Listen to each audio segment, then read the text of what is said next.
Patreon crew, what is up? Welcome to the Patreon only Q&A, where you guys drop your questions and I answer them. If you're new here, welcome aboard. The way these Q&As work is I give you my brutally honest answer, for better or worse, to all the questions, so hopefully no one's too sensitive. To everyone that's been here before, welcome back. We're gonna jump into these questions. This is coming out on September 15th, Friday. Got some great videos that are gonna be dropping this weekend and next week. How to introduce a prong collar the right way, progress video with a fearful Great Dane. What else am I doing? How exactly to play with the ball on the rope as the handler, and some good decoy videos for the decoy tier. So depending on when you're watching this, look out for those. Be ready to enjoy those. New dog Oasis tees. Who wants one? Right? Who wants one? I'm going to have these up on my shop. Just go to YouTube, hit shop. These will be up in the next couple of days. I'm really liking them. Nice little switch up from the black. You know, a little bit friendlier. Questions. Let's do it. Patreon crew. This one's from Jeffrey. What's up, Jeffrey? How do you start the wall climb and long jump? Talking about the jumps in French ring. Sorry, I don't know the names for the French ring. My inner Andy says start very small and insignificant, like jumping over a few 2x4s on the long jump, and start with 4 to 5 foot angled wall at a 75 to 80 degree angle. Okay, here's Jeffrey's question. In the French ring sport, you have 3 agility exercises, aka 3 jumps. One of them is the hurdle, which which I'm sure you've seen Freddie do a bunch of times, both on my Instagram, on YouTube, on here a little bit. You have the hurdle, then you have what's called the long jump or the broad jump, which is just how it sounds. And then you have what's called the palisade, which is the giant wall that the dog has to scale over and back. Now, in French ring, the entry level is brevet, and then you have ring 1, ring 2, and ring 3, all getting more and more difficult as you progress up. In French ring, you have to do 1 jump. Most people do the hurdle. That's at 1 meter. In French ring 2 is when all 3 jumps come into play. Hurdles at 1-1, long jumps at 3.5 meters, palisades at 1.7. And then going to ring 3, obviously you have all 3 jumps at max height, hurdle being 1.2 meters, long jump being 4.5 meters, and the palisade being 2.3 meters. If that means anything to anyone. So basically what I'm saying is they start pretty low and then they get high by the time you go to French ring 3. What Jeffrey's asking about is how do you start? I have a video on here how to start the hurdle. So if you haven't seen that, that's an interesting one. How do you start the long jump and how do you start the palisade? All right. Here's how you do it, Jeffrey. With the long jump. So the long jump is the only exercise, agility exercise, where the dog has to jump one way. Then they're done. The hurdle and the palisade, they have to go over, stay, and then come back. So this is how you want to start the long jump. There's what's called the key. This is just the big white, usually piece of wood that's at the end of the jump. You want to start by having your dog just jump over that. And like you assumed, then have it set out a foot, the key, and then the bars a foot, and so on and so on. But you want to start that really small, and you want to have them just like the hurdle, land, and then always go to a place or always go to a toy. So they're thinking jump and go. You don't want to reward them back at you. You don't want them thinking jump and then look back. So it's jump and go. That one you can start small. You can work your way up. Make sure you start with the exact same pacing as you do on the hurdle. Meaning if you take 6 steps when you set them up for the hurdle, make sure you have that same pacing. Ultimately, you'll need a little bit more for the max, but that way the dog's stride stays consistent. If the dog lands on the key or runs through the jump, you could mark it with a verbal no, but it has to be very, nope, come on, let's try again. You can't go, no, don't do that. They're not going to want to jump anymore. Now the Palisade, Jeffrey, you don't want to start this one low. You want to start this one at 1.7 because the dog on the Palisade, here's the wall, they need to be very close, like 1 or 2 steps away from it, because they can't run and try to jump up and grab the top. They have to jump, plant, and then grab the top. You want them taking one push off on the wall itself. So if you start too far, they're going to launch and just try to grab, which is no good. And if the jump's really short, they can just jump up and grab the top. So you want it at least 1.7 meters. I mean, that probably comes out to, somewhere 5-6 feet tall. So the most important thing there is the dog does that and grabs the top. That and grabs the top. And you want to have a ramp going down the other side. You want to have someone holding the dog on one side. You want to be on the other side, climbing up top, shaking the toy. They jump, they grab the toy, and then you guide them down. I'll get a video of these as soon as I can. I want it to be quality, but I'll get that done. Now, one more pro tip. Do not even touch the Palisade until your hurdle and long jump are perfect. Palisade's the only jump where the dog, you want him to just smash into it. Boom! You never want him to touch the hurdle or the long jump. So if you do a bunch of Palisade before those jumps are finished, you're conditioning that touch. And they could start hitting the hurdle, hitting the long jump, and thinking, but I thought I'm supposed to touch the jump. So save that till the end. Video on that would be helpful, though. I'll get that done as soon as I can. Okay, this one's from Dario. Hey man, I really like your video. Where can I find the best online dog trainer school with certificate possibly? So Dario, for me, there isn't one. I'm working on something right now, but there's nothing out there really that I think is quality. So unfortunately, besides my Patreon, besides my YouTube, I don't really have any recommendations for you. And don't get caught up in a certificate. That's not really like for dog training. That's not important. I know for other trades, crafts, professions, if they're not certified, they're not legit. But in dog training, just because you have a certificate doesn't necessarily mean you're good or qualified. So don't get hung up on that too much. But of course, I'd promote my own stuff. You got to watch all these videos on the Patreon. Watch them multiple times. I mean, that alone, there's over 100. That alone is going to take you months and months and months to complete. And I'm working on, something a little bit more formal that I can do in the future. Okay, sorry. I'm not taking a phone call. Phone's annoying me in the pocket. It's gone. Okay, we're focused. Okay, this one's from Garrett. What's up, Garrett? Exercises to build focus in your dog. I noticed on the long down stay, my dog is looking at everyone except me. Okay, Garrett, here's what you got to do. I have a video right here on Patreon that is called Teaching or Training the Absence of Handler.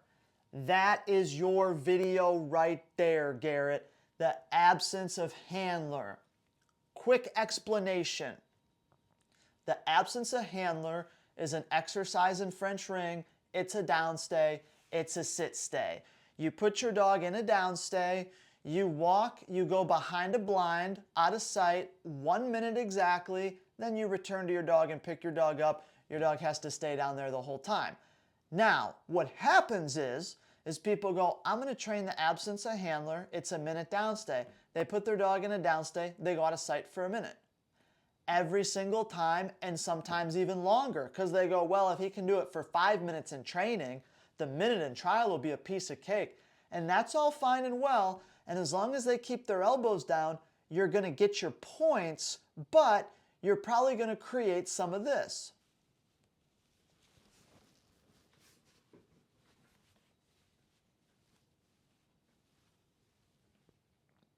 And while you may get your points, it sure doesn't look good and your dog isn't focused. This is what your dog should do. Down, stay, you walk around the blind there, your dog's like this the whole time.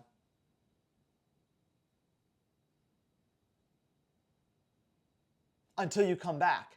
So how do you build that focus? I describe it in the video, but just to sum it up, you need to mix it up. Your dog cannot know what's happening next. Downstay, start to walk away, reward. Downstay, start to walk away, walk right back, reward. Downstay, walk behind the blind, chuck the toy, reward. Teaching the stay is the easy part. Teaching focus while in the minute stay when they can't even see you, that's the hard part. So your dog just cannot predict what's coming next. Downstay, oh, he's about to come right back and reward me. I better keep an eye on him. Is his hand reaching for the ball? He usually throws it. Mix it up, be totally unpredictable. You can use some movement. You can good down, good boy. Boom, good down. Keep the dog's interest without going over the top. Dog can't know it's a minute downstay. At any moment, the toy could come. So I better keep my eyes locked there. But the video, I demonstrate and go into more detail, but that's basically it. And you can take the principles for that absence of handler and you can apply it to almost any behavior. You can apply it to a sit-stay. You can apply it to a stand. You can apply it to if your dog's just in a free. Any minute, what's he going to do next? You know, not, oh, I'm free. He always ignores me for 10 minutes. So place command, almost anything. Take the principles in that video, wrap your head around them, and then you can apply it broadly. Okay, this is from Austin. What's up, Austin? Hey, Andy, I have a 10-month-old German Shepherd, working with him daily now and making significant progress since I've subscribed to Patreon. That's what I'm talking about. I like to hear that. Love it, however, I only have one time out of the day where I can work with him. Well, that's not ideal, but we can do it. How long of a training session would you recommend having if this is the case? Roughly have an hour and a half a day during the week, and weekends I can get 3 sessions in daily. How would you recommend him getting fed if he's only able to work for 1 meal a day during the week? Well, for me, 10 months old, it's fine to feed once a day, so you don't have to worry about that. If your dog has good food drive, you could always throw him a little bit of food in the morning and in the evening, as long as the food drive's good for your training session.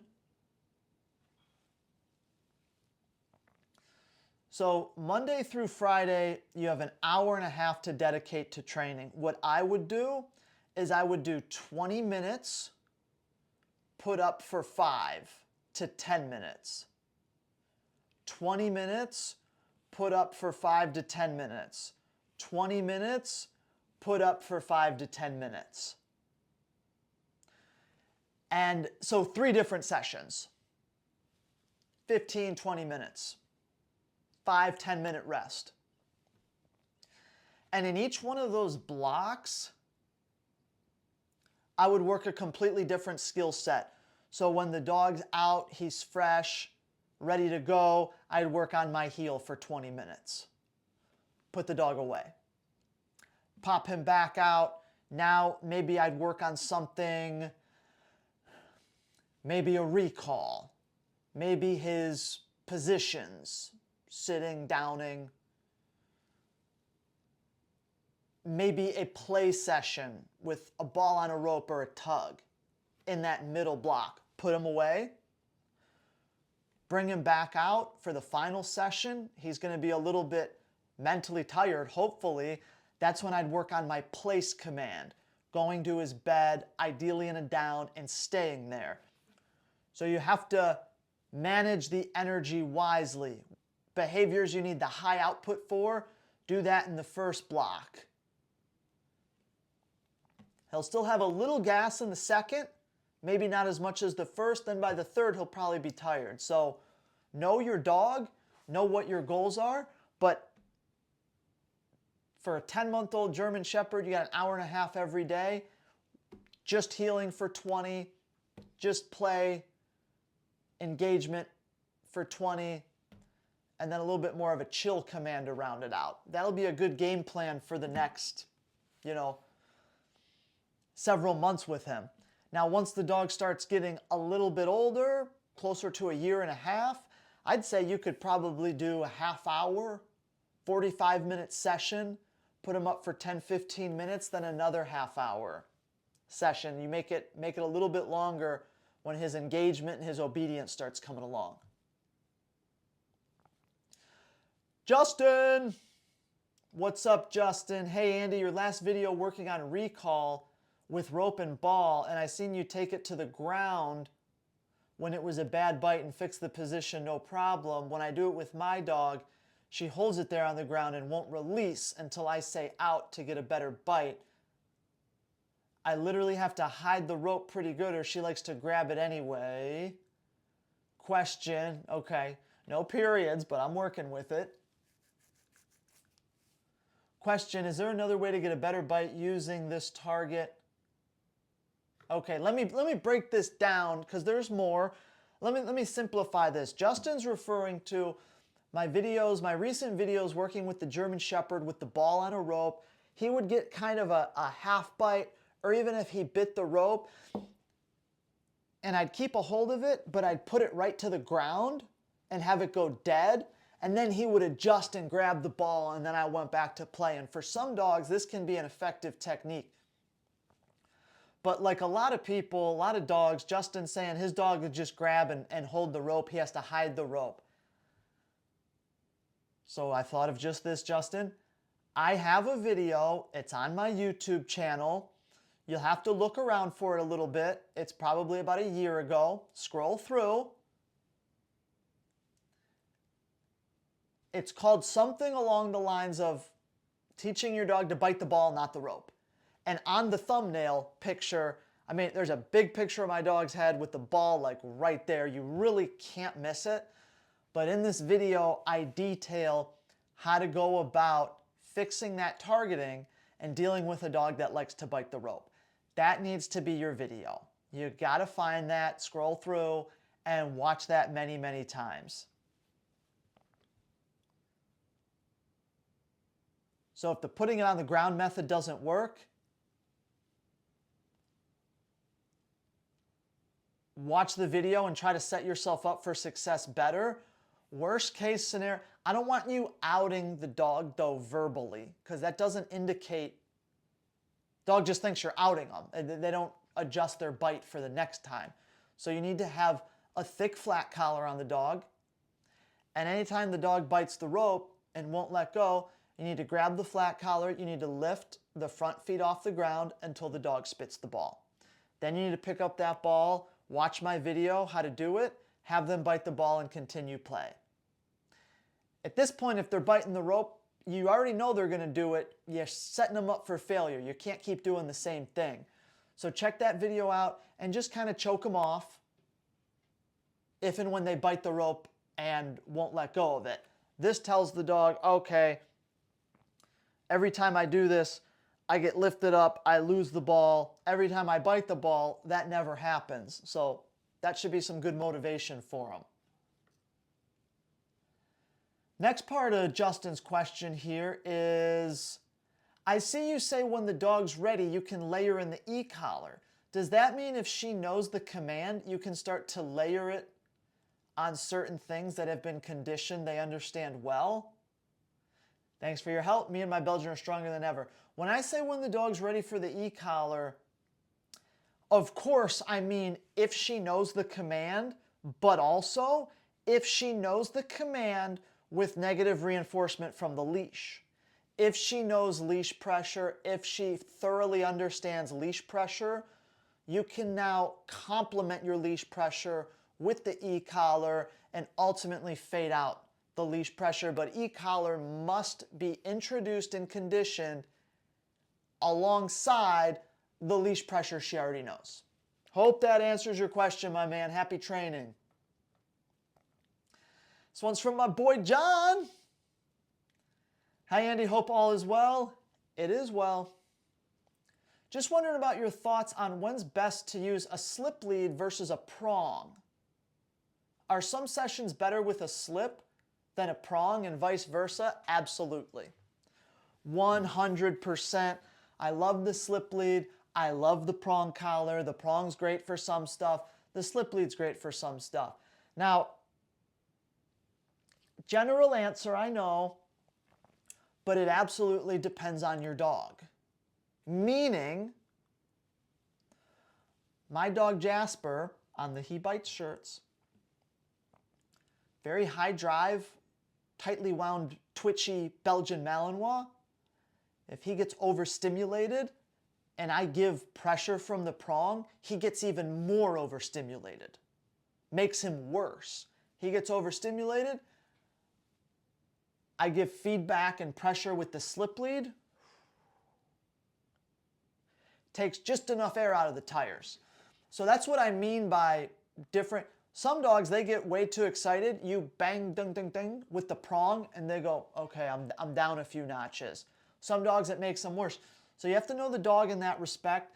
I always start with a slip lead and teach leash pressure backwards and forwards, sit, down, come, climb, free,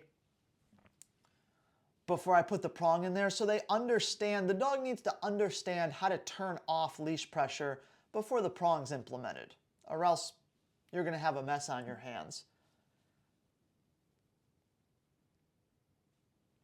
Slip leads, let's talk punishment. And I think there's a question lower about that this will pertain to. Slip leads, prong collars, can be used for reinforcement or they can be used for punishment. So the pressure I just described is reinforcement. The punishment aspect, how do I want to say this? Always be careful with the equipment you use and how you're using it on the dog. That should go without saying. But for punishing, I like to punish leaking, reactive barking, the dog making noise I don't want them to make when they're out of their crate, with the slip lead. And I like to go 1, 2, 3, 4, 5. Kind of a steady increasing time pressure that just takes a little air out. Okay. Relax.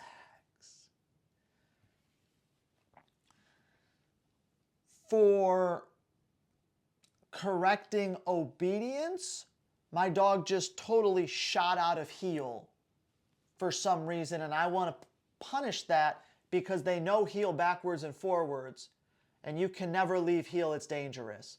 That I'd prefer prong, pop. Not a steady pull, but a pop, pop, pop, heel. We're in a sit stay.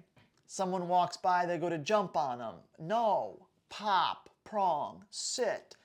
So generally speaking, prong collar just for obedience mistakes, slip lead for I'm producing some kind of noise that we don't want. Hope that sheds some light and answers your question. Sherry. Hey Andy, My Danes were all leaners. They weren't worried, but they did lean into me. Not sure why they did it. I had a Harlequin Dane, black and brindle. This was decades ago, and I'll never forget how lovable and calm they were. It's going to be fun watching Winston gain his confidence. Sherry, I'll tell you what, Winston is already 50 billion times more confident than when he came. I haven't even seen any fear out of him in the last week. So I'm excited to film a training session with him tomorrow and show you exactly how I got there. Negative reinforcement. That's what I'm talking about. Double leash technique, praise only, all day long. Yeah, they're leaners. Look, you could speculate a lot about the leaning. It is, for me, it is a dominant thing. I don't like it. I don't allow him to do it to me anymore. Lean into you, put their foot on you, step on your foot, jump on you, lick you. It's all just them kind of invading your space without being invited. But I'm sure some people, they could make a different argument. The dog just loves them. The dog just wants to be pet. But it's a little bit, like, no pun intended, it's pushy. Think of if a person did that. They were constantly just like touching you and leaning into you. You'd be like, excuse me, did I say to do that? Get back. My take on it. Jack, what is up? Cheers.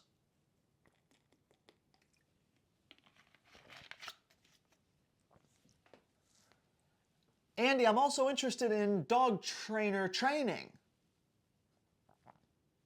I haven't had much luck finding people near me to train with or even talk with about working dogs.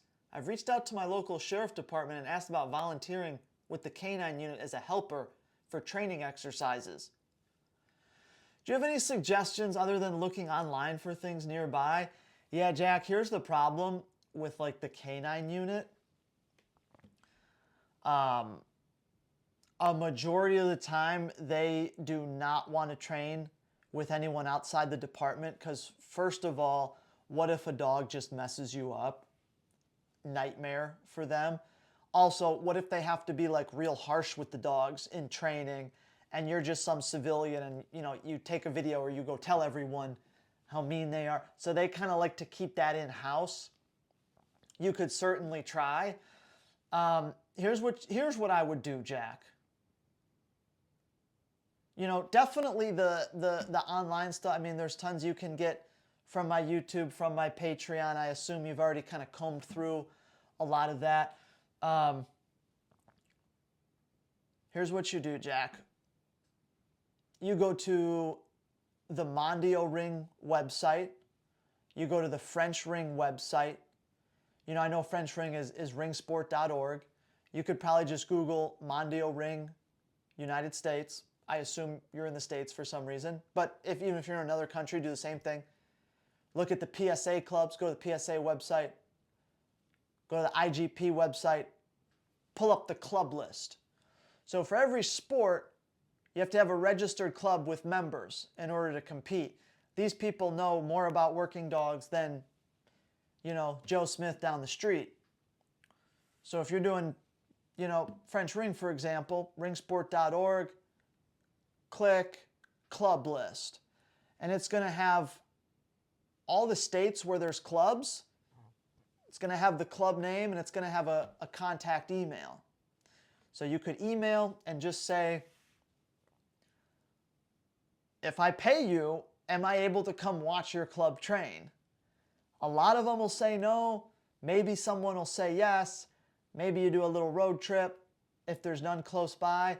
But that's going to be your best bet, at least as a starting point, to connect with some good working dog people.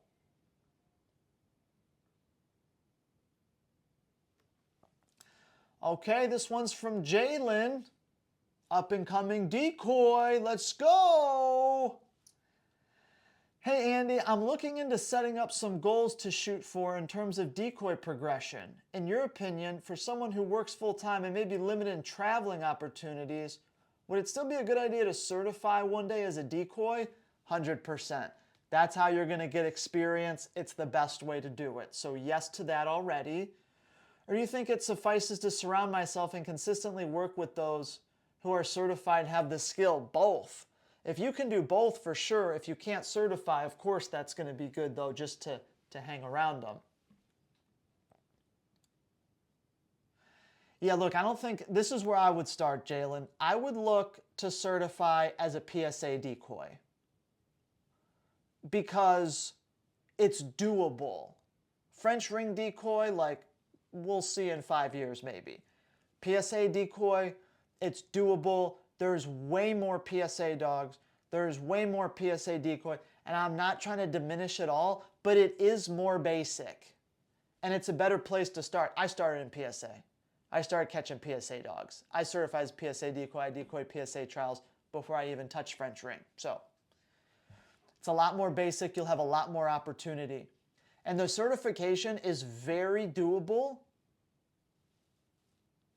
in 6 months to a year for you, I would say. So start there. Another one, dog training question. My blue heeler is basically my test dummy to learn how to teach certain things. Dogs are the best teachers. Though she isn't as excessive barker, she isn't an excessive barker, she whines more than anything, and usually when she works for her breakfast and dinner daily. I'd like to gain leverage over her vocal habits by having her bark on command and also stop on command, which is the goal. I also think it'd be fun to introduce play/training sessions. Though I have an idea of marking it when it happens. I'm having issues with arousing and agitating her enough to bark. Am I trying to do too much with her? Not being a huge barker? Or I might not just be doing the right thing. Probably just not doing the right thing. Getting a dog to bark for some dogs is incredibly difficult. Probably one of the hardest things. Especially for a heeler. You know, the herding breeds, they're a little more locked in prey style. Have you seen my video where I teach my dog to bark behind the fence? Using a barrier is where it's at. Creates the frustration, creates the restraint, requires you to do less. So I would check that video out. The leaking and the whining, that's when I'd use that slip lead technique I was talking about earlier. Quiet. Good. Good. It's all about using a barrier to get the dog to bark, a fence, something they can't get around or get over. You're teasing them on the other side. Less is more. They bark, throw a toy, have a huge party, rinse and repeat. Okay, what is this, Bartholomew? Hello, Andy. Prong collar versus slip lead. What difference do you see in application? Some trainers claim that the slip lead is calming and the prong collar is more energizing. When and what method do you prefer? Well, same question on here. So hopefully my answer before, I think it was to John's question, I go over that. So I think I covered that there. Pretty much the same question.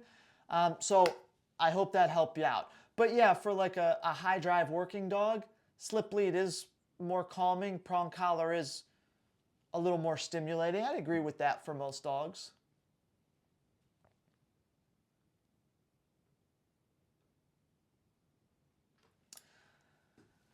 Okay, this one's from Jan. Andy. Thanks to you, my standard poodle, 15 months, is making great progress along with me. Nice. Question, when we walk, she generally ignores people and other dogs, unless she sees a parent with a child, especially in a stroller. Naughty Fluffy. We're usually a little distance away because we don't get pets from people or engage. She barks and growls, reactive. She is definitely not around children under 10 at home. I will usually make her sit and be calm. Jan? Jan?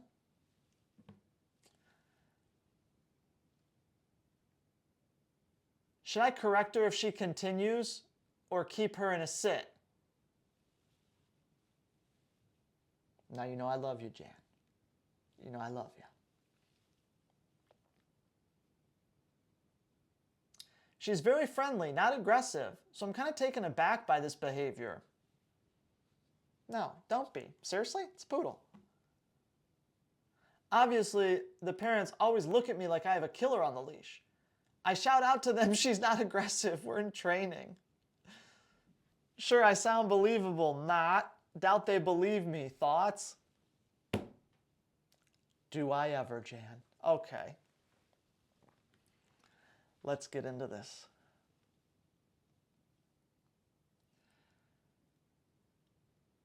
Let me take my time here.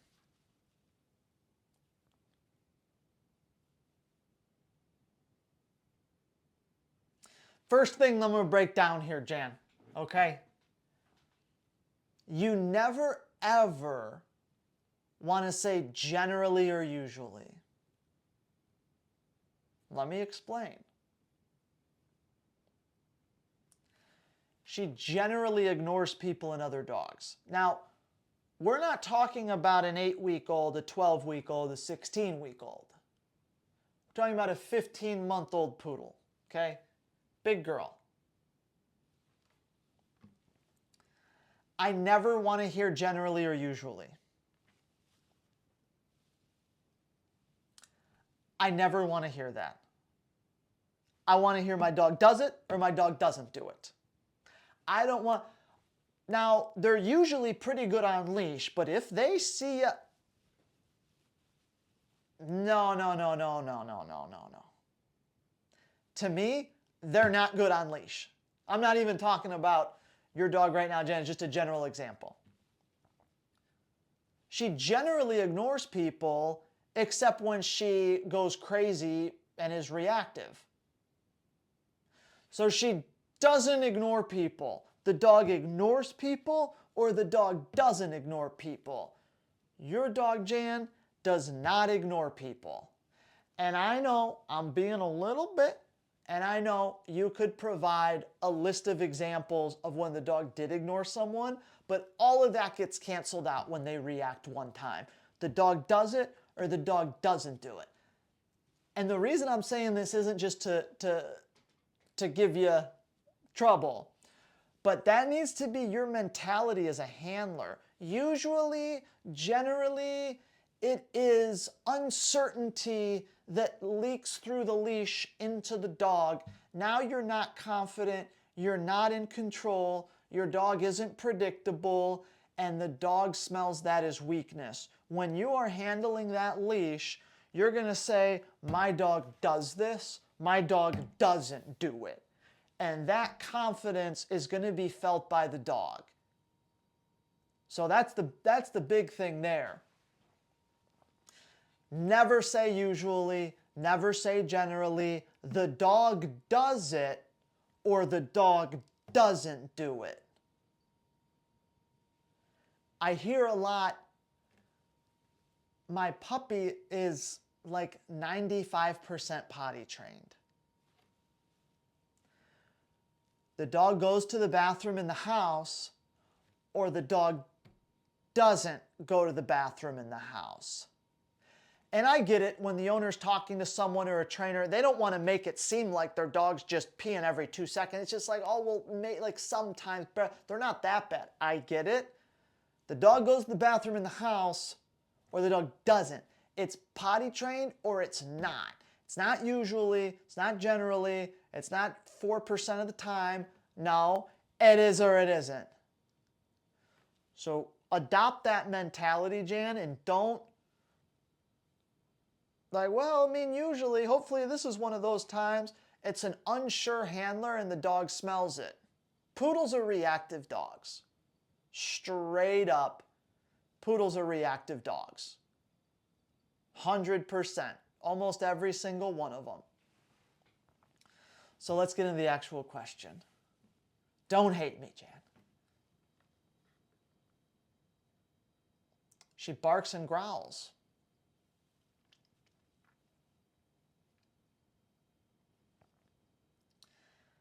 Now, Jan,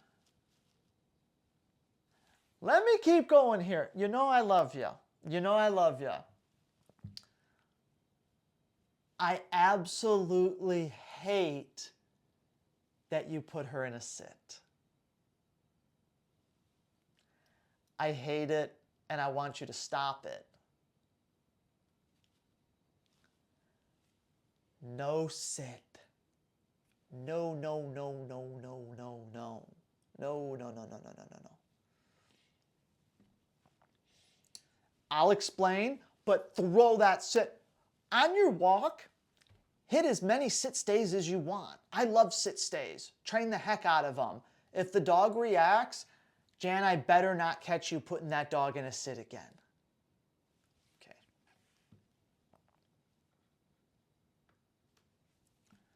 Might have to send Jan a free t-shirt after this. Okay, hold on.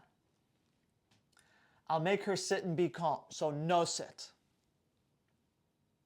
Should I correct her if she continues? Should you correct her for growling and barking at a pedestrian and being reactive and she's 15 months old? No, give her a cookie. Yeah, you correct that dog. Ba-boom! Correction! Big time. Uh-oh. Terrible experience for the dog. I better not do that again. Big time correction. We're not putting you in a sit. And we're not telling you no. And I'm not going to try to get your attention. You react. You get punished right off the bat. And you are supremely confident when you're doing this. Heel. Wham! Wham! See how that works, Fluffy? Good. That's your attitude. You needed to correct that yesterday. You needed to correct that 10 months ago. Oh my God, correct the dog. Throw the sit stay out the window.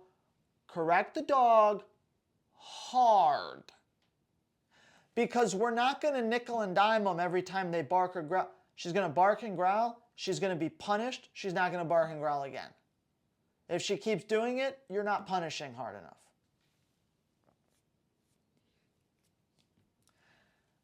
I'm taken aback by the behavior. You're transmitting that through the leash, and the dog feels the weakness. Oh my gosh, I can't believe it. You're not aggressive. That's not a confident handler. How long has she been doing it? It's a poodle. Correct her, move on. You have to be supremely confident when you're handling a dog because they can feel it. Not a tough guy, not heavy-handed, confident, firm but fair.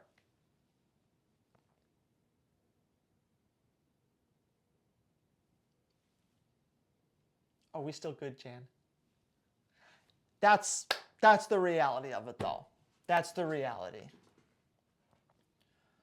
Hold on, any more? Okay, that was Jan's only question. Oh, and look here. We have a reply from Julie. I'm interested in the answer to this as well. My Mac barked at some very young children. Although he's been great with other kids, they were screaming. Yeah, high-pitched. Yeah. To me, I want to implement no barking at children ever for any reason. Yeah, Julie, Mac's going to get the chokey choke for that.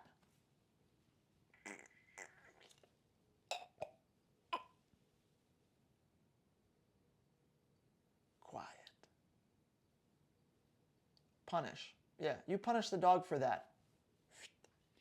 See, punishment gets a bad name in dog training because everyone associates it with being emotional and frustrated. No! Ugh. Stupid dog. This is operant conditioning. It's not personal. You apply punishment, you apply reinforcement. You're cool, calm, collected, you're firm but fair, you're confident, you move right on. No problem. Oh, reactive. I wouldn't do that again unless you want to be choked again. I wouldn't do that again. Feeling good, feeling good. Not going to mess up my day. So there's the answer. Thank you for understanding. Let's move to Rebecca. Hey Andy, thanks for all the help and great content. My 16-week-old German Shepherd puppy is doing brilliantly on the Andy Kruger entry-level program. So I'm talking about a couple quick questions. 16-week-old German Shepherd. Do you ever worry about overfeeding a puppy? Yeah. Kobe trains for all his meals. And so when I feel he's losing focus, I end the session and he doesn't eat until the next meal. Good. But you want to cap the session before he loses interest. So adjust the time. Obviously, that can mean some days he eats quite a bit less than others. No problem. No problem. Is that what you would do? Are you feeding recommendations different for puppies? Well, yeah, obviously the puppy's growing, adult isn't growing. But as long as he gets a reasonable amount of food each day, some days can be more, some days can be less. That's no problem. But try to end those sessions on the highest note possible. Sounds like you're hitting a little bit of diminishing returns. Even if it's a 2-minute session, that's fine. When you talk about socializing puppies and taking them to new places, how exactly do you want them to behave? I want them to behave very curious, very open, very confident. I want them running up to stuff, investigating it, jumping on stuff. I want the tail going. I want them to be like a kid in a candy store.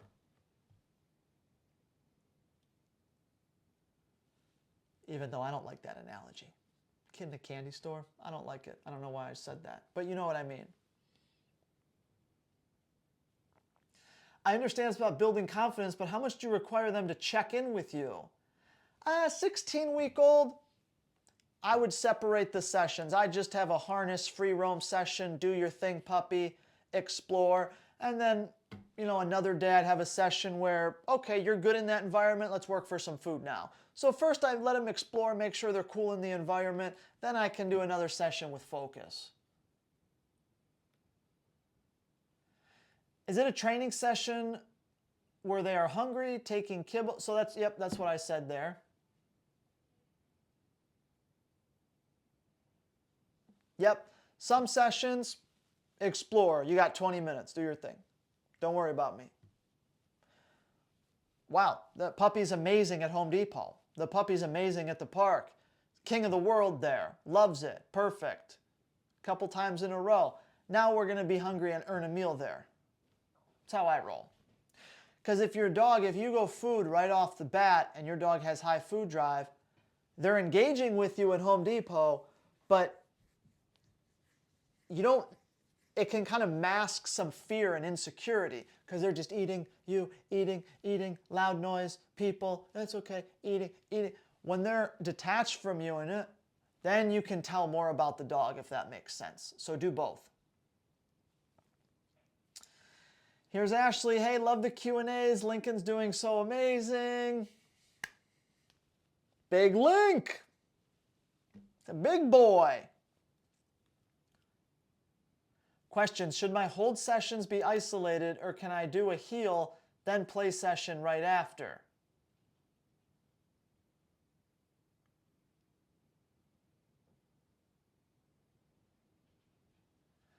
Isolate the hold sessions. How can I tighten up my sit front? Yeah, require him to be tight in a sit. Here's how you tighten up the sit front. Negative reinforcement. I'm gonna do a little Instagram video about this. I'll send it to you. Take 2 leashes. One leash here, one leash here on the dog. Put the dog in a sit-stay. Stand a couple feet away. Here's the dog. Sit-stay. 2 leashes. One leash goes here. Seriously. The other leash goes there. You hold them both right here. So now the leashes are connected to the dog. They go through your legs and you hold them here. This only works if they already know a sit front. Go front.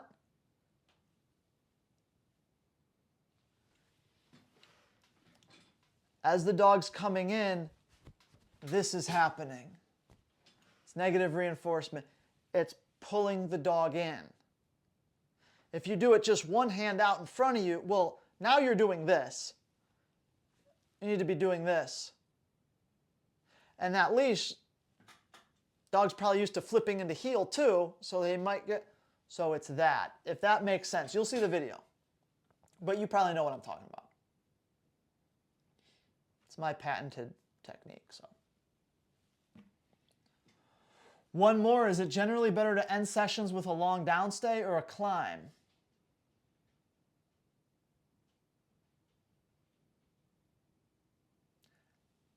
Better to end for Lincoln. He's a little more advanced. So better to end with a downstay. It's more difficult.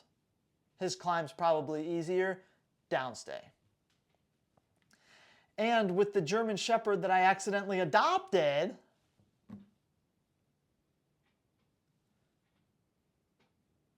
you did? Should I wait to teach him his name until I build a relationship and some engagement? I mean, I would definitely wait to teach the name until you have engagement. If the dog really wants what you have, then the name's going to be easy to put in there. But if they're just kind of, whatever, yeah, I wouldn't start trying to teach the name yet.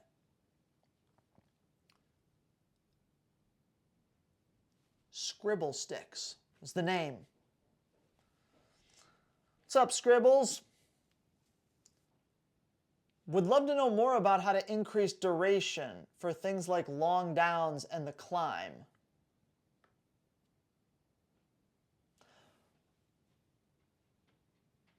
Pro tip. Build it up, reward every 10 seconds. But for the downstay and the climb, do not add any distance.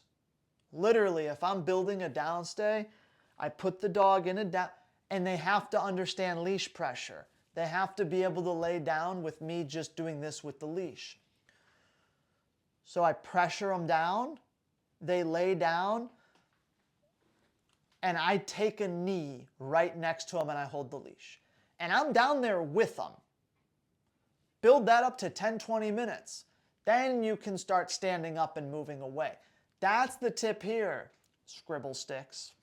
Okay, I feel a little silly saying it, but it's your name, so no problem. Everyone always wants to stand up. Everyone always wants to move, walk away. No. You get down there with them, you have that leash. Not a tight leash, but a short leash. You're down there with them. Good. No. Down. Good. And you're right there with them, both on the climb and in the downstay. And when they can do that for an extended period of time, you can stand up. Okay, good. And work your way from there. Okay, here's Sam. Question. I have an answer. We feed the dog raw. As he is a smaller breed, he doesn't need a lot of food. When training with his food, we are through it in about 2 minutes. We would like to train longer sometimes. How do you handle this? As Freddie is on raw. Honestly, Sam, if I'm working on something with Freddie where I need food, I just use kibble. It's okay to give him a little bit here and there. So I use a little bit of kibble there. It's a high quality, it's a good kibble, but I do that. Or with your dog, I would just say, if you want to make it last a little longer, just reward less. Incorporate more stays, more downtime in between exercises. Stretch it out a little bit. But you could use kibble. You could use a freeze-dried raw treat, like those Stella and Chewy's freeze-dried things. So I think those are some good options.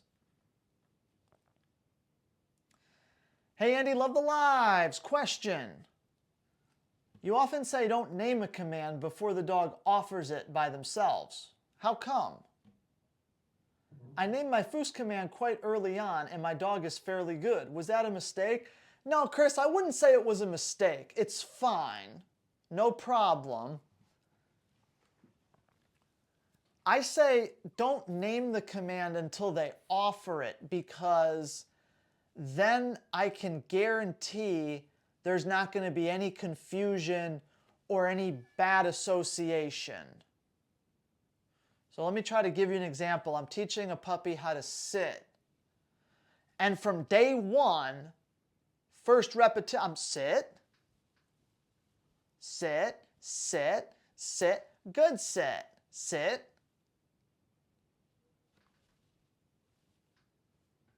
Sit, good sit. You can get away with that to a certain level, and I'm sure your Foos is fine, but you're associating the word with hesitation. You're associating the word with confusion. The behavior isn't conditioned yet. So I want to pull out the food and the dog goes, I know how to get this, I sit.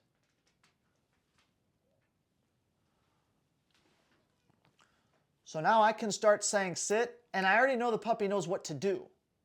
So I'm going to condition a fast, perfect response every time and not put any kind of confusion or hesitation in there. So that's my reasoning behind it, but that's not to say if you introduce the word before they offer it, you can't get away with it.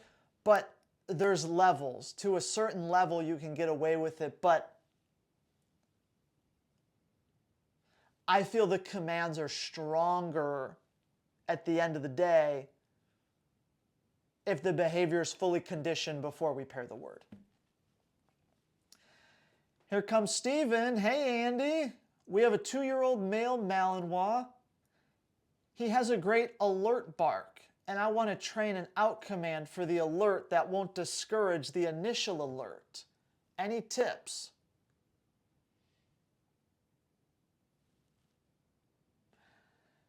Well, Stephen, I wish you would have elaborated a little bit what you meant by he has a great alert bark. Because is that like out the window at a mailman, or is that like my video how to train a dog to bark? Because the answer is going to depend on if you're initiating the bark or if he's initiating it himself. That matters. Is it a great alert bark, or is the dog being reactive? Like UPS is here. Rah, rah, rah, rah. So how you want to start training this dog to out, that does matter. But I don't not want to give you an answer. Don't not want to give you? Bad sentence.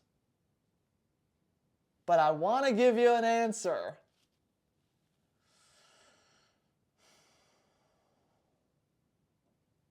That won't discourage the initial alert. Okay, so I'm reading between the lines here.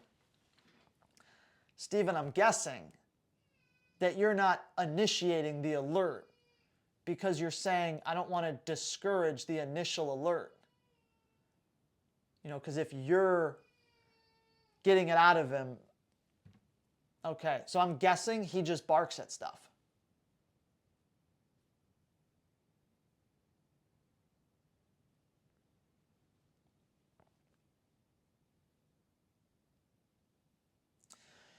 You need to teach this in the context of a game. You need to have the bark on command before you can have the out on command.